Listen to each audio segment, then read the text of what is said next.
जिंतूर सेलू मतदारसंघाचे माजी आमदार विजय भांबळे यांनी अखेर राष्ट्रवादी काँग्रेस अजित पवार गटामध्ये प्रवेश करण्याचा निर्णय घेतला आहे।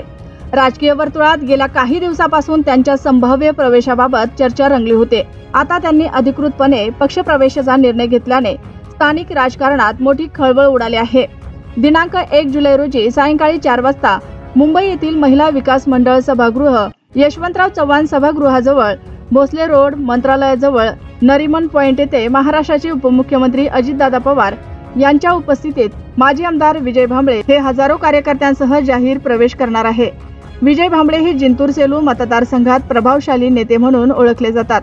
त्यांचा जनसंपर्क मजबूत असून ग्रामीण भागातही त्यांचा भक्कम पाठिंबा आहे। त्यांच्यासोबत हजारो कार्यकर्तेही राष्ट्रवादी काँग्रेसमध्ये प्रवेश करणार आहेत अशी माहिती मिळत आहे। त्यामुळे पक्ष संघटनाला नवसंजीवनी मिळण्याची शक्यता आहे। भविष्यातील राजकीय समीकरणे बदलणार। विजय भांबळे यांच्या प्रवेशामुळे जिंतूर सेलू परिसरातील राजकीय समीकरणात मोठा बदल होण्याची शक्यता आहे।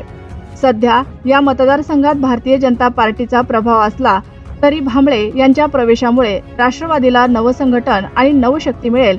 आगामी विधानसभा निवडणुकीच्या पार्श्वभूमीवर ही घडामोड विशेष महत्त्वाची ठरत आहे।